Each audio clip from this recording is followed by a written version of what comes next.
Modeling UAM Scenarios for Urban Design. Hello, I am Peter Ortner, author of this paper, along with Professor Jeffrey Huang of EPFL, and I will be presenting for this CAADRIA2020 conference. In the future, many thousands of unmanned aerial vehicles, UAV, like drones and air taxis, will fly in the airspace above cities. A new field of research on urban air mobilities, UAM, is tackling questions of how this future airspace may function and how it will change our cities. The design of urban airspace for unmanned vehicles is generally considered the responsibility of urban airspace authorities, but it is more closely linked to urban planning and urban design than historical airspace design was. Airspace design and urban design. Current literature indicates future UAM airspace will likely include corridors, dynamic geofencing, and other restrictions, which will limit urban UAV paths. Airspace design will impact efficiency of any UAM system, like drone delivery, and will provide a tool to control ground-level impacts, like noise. Our literature review has shown that unmanned aircraft system traffic management is developing rapidly, but comparatively little effort has been focused on modeling the impacts of urban air mobility for urban design. Ground-level effects of urban air mobility. The externalities, or unintended consequences, of scaled-up UAM remain relatively understudied. We know anecdotally that city residents may experience inconvenience from drone noise, privacy intrusion. However, there is a knowledge gap on how these potentially adverse effects will evolve as UAM scales up. In particular, we are missing quantitative and spatial data estimating these potential possible impacts.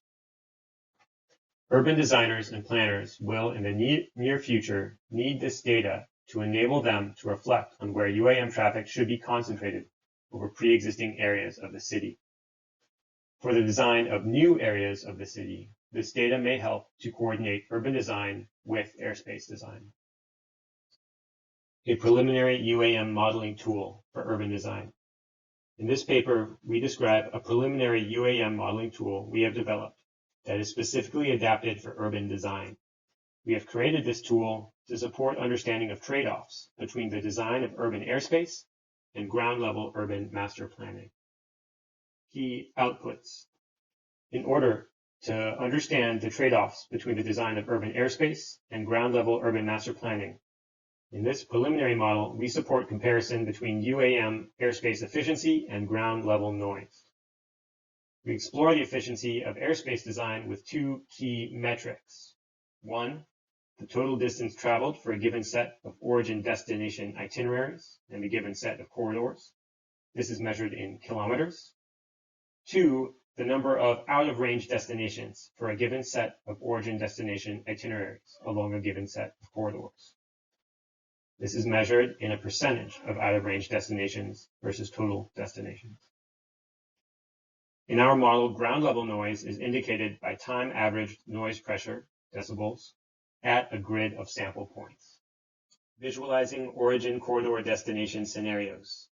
The first key function of our drone airspace visualization tool allows designers to combine origin and destination data with possible corridors and compare resulting UAM airspace scenarios. We assume UAV itineraries will begin and end with vertical ascent, descent, and to from corridor height. This is based on a review of current literature. The origin corridor destination function requires 4 inputs: a list of origin points, a list of destination points, a list of corridors, and a corridor height value. You can see this in the illustration on right. We assume in this case that UAV would return to their point of origin after delivery. This reflects a drone port drone delivery scenario. To reflect this, our model links an additional return polyline to the initial origin destination polyline.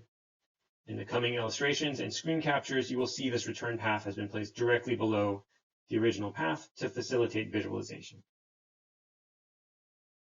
In this screen recording, we can see the initial destination points being selected and inputted, as well as the origin points being selected and inputted. Without corridors, the itineraries are shown as direct lines. Once a corridor is input, All itineraries are routed through that corridor.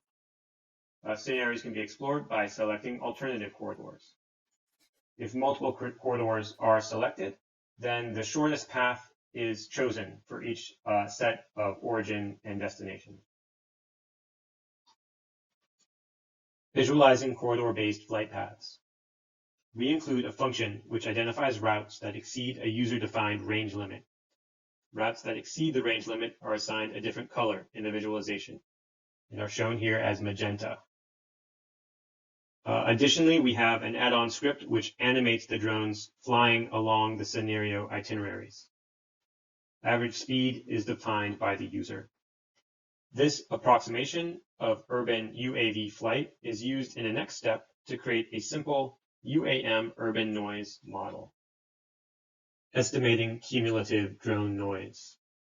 In this function, we use a model of outdoor noise propagation known as spherical free field sound propagation, as shown in the diagram and equation on right. This calculates sound pressure level at a variable distance, given a known pressure distance reading. Here, the user inputs first the drone noise level in decibels and a grid of sample points at ground level in the model. Noise levels from all point sources to each sample point are log-summed and time averaged in this function. To visualize noise, the tool has two outputs continuously written to each sample point. One, time averaged decibel level, and two, an RGB value based on a gradient from magenta to cyan, with magenta representing noises greater than 70 decibels, and cyan representing noise levels less than 20 decibels. The tool allows us to visualize noise hotspots where UAV flight has been concentrated along corridors or near drone ports. Of the two scenarios shown on right, the multi-corridor scenario shown below produces a more concentrated noise hotspot, but it has lower average decibel levels in comparison to the direct flight scenario, as the corridors have pulled UAV traffic to the periphery of the study area. In the next slide, I will show a screen recording of the noise model running. In this screen recording, we see the user inputting sample points for noise analysis as well as the flight paths generated in the previous step. The script runs noise point sources along the flight paths and records cumulative time averaged noise for each sample point. As the script runs through the pre-assigned flight paths, we see a hotspot forming to the east of the site along the rail corridor.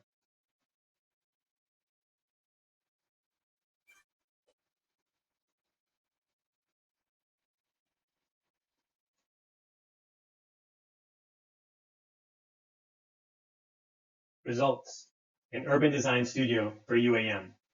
We tested our UAM simulation tools in an urban design studio at EPFL. We asked our student designers to develop a district master plan in parallel with an airspace design for drone delivery. We observed two distinct use patterns associated with the tool. In a first use pattern, which we have called airspace-driven, students developed an airspace strategy first, prioritizing UAM efficiency. This UAM airspace design then became a driver or input for their urban design. In a second use pattern, which we have called ground space-driven, students chose to establish quiet zones based on their urban design vision. They then employed the UAM model to test multiple airspace design scenarios till they achieved noise distributions that fit their vision. We felt that this ground space-driven use pattern demonstrated the potential of our model to balance airspace design with awareness of ground-level effects. In the future, we believe that an expanded version of our tool will help urban planners and designers in non-academic applications to come to the table with aviation authorities and private companies and argue for airspace designs that best anticipate the concerns of urban residents, for quiet, and eventually for privacy and safety. Limitations of preliminary UAM model and ongoing work.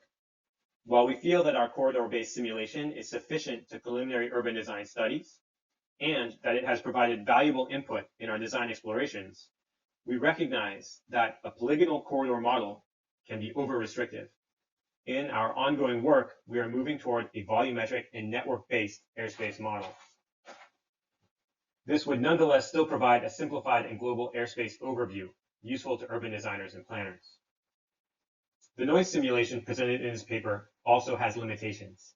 Spherical propagation provides a strategically sufficient model of UAV noise when the UAV is at cruising altitude and well above elements of the built environment.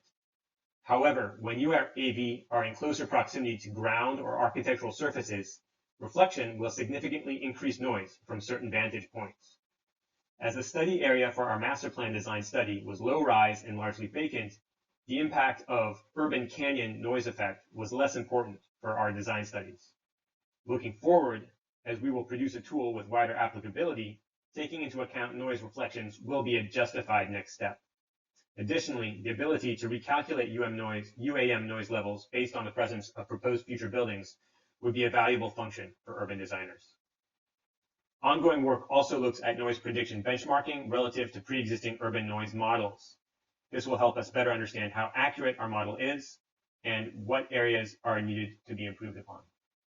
In conclusion, we would like to reaffirm our initial goal of supporting the integration of airspace design and urban planning, urban design.